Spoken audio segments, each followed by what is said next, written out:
Perkenalkan, nama saya Priska Adelina Huta Barat, NIM 18041603. Saya kuliah di Universitas Sari Mutiara Indonesia dengan mengambil jurusan Sistem Informasi di semester 6. Dosen yang mengampuh mata kuliah ini dibawakan oleh Pak Burhanuddin Damanik MKom. Oke, saya akan menjelaskan langkah awal dalam melaksanakan penelitian. 1. Membuat latar belakang. Dengan adanya latar belakang, kita harus menemukan masalah yang terjadi di sekitar lingkungan Anda. Lebih tepatnya lagi, jika kita melakukan skripsi atau membuat laporan makalah, hal yang pertama kali kita cari bukanlah judul. Akan bagus jika kita mencari data yang sesuai dengan judul kita. Maka sangat penting untuk melakukan alur yang ada dengan menemukan sebuah masalah. Setelah menemukan masalah yang dicari, langkah selanjutnya adalah menemukan data-data pendukung yang menunjukkan bahwa terjadi masalah yang telah ditentukan dalam skripsi tersebut. Ketika ada masalah, maka langkah selanjutnya yaitu mencari solusi dari masalah tersebut. Maka untuk mencari solusi tersebut, carilah teori-teori tentang metode, model, atau media yang dapat digunakan dalam mengatasi masalah dalam pembelajaran sebelumnya. Langkah yang terakhir yaitu menuliskan kesimpulan sebagai hipotesis yang bersifat sementara. Langkah yang kedua, membuat identifikasi masalah.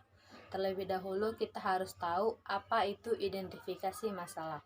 Identifikasi masalah adalah bagian dari proses penelitian yang dapat dipahami sebagai suatu upaya untuk mendefinisikan masalah yang ada atau membuat permasalahan tersebut dapat diukir atau diuji. Secara umum, identifikasi masalah terdiri dari 3 langkah. 1. Menemukan masalah. 2. Mengidentifikasi sumber permasalahan. 3. Menciptakan kalimat isu atau kalimat permasalahan yang menjelaskan permasalahan yang sudah diidentifikasi. Langkah yang ketiga adalah menentukan perumusan masalah. Setelah masalah diidentifikasi dan dipilih, maka tibalah saatnya masalah tersebut dirumuskan. Perumusan masalah adalah titik tolak bagi perumusan masalah dapat menghasilkan topik penelitian atau judul dari penelitian. Umumnya, rumusan masalah harus dilakukan dengan kondisi tersebut. 1. Masalah biasanya dirumuskan dalam bentuk pertanyaan. 2. Rumusan masalah harus menjadi dasar bagi penelitian. 3. Rumusan hendaklah lebih jelas dan padat. 4. Rumusan masalah harus berisi implikasi dengan adanya data untuk memecahkan suatu masalah. Langkah yang keempat yaitu menentukan tujuan penelitian. Di dalam membuat skripsi, pastinya kita akan menentukan tujuan dari penelitian kita.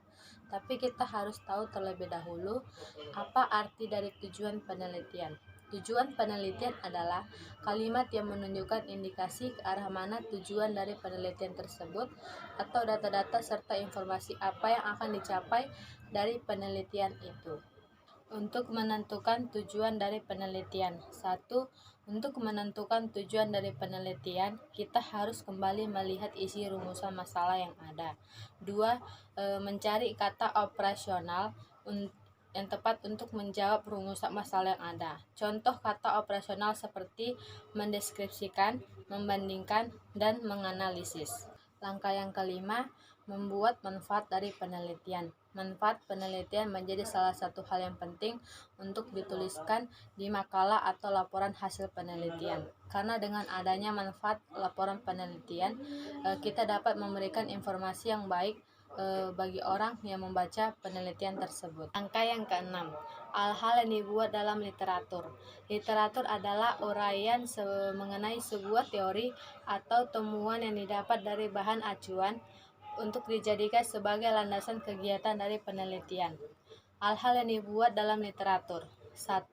Mencari sumber untuk bahan literatur. 2.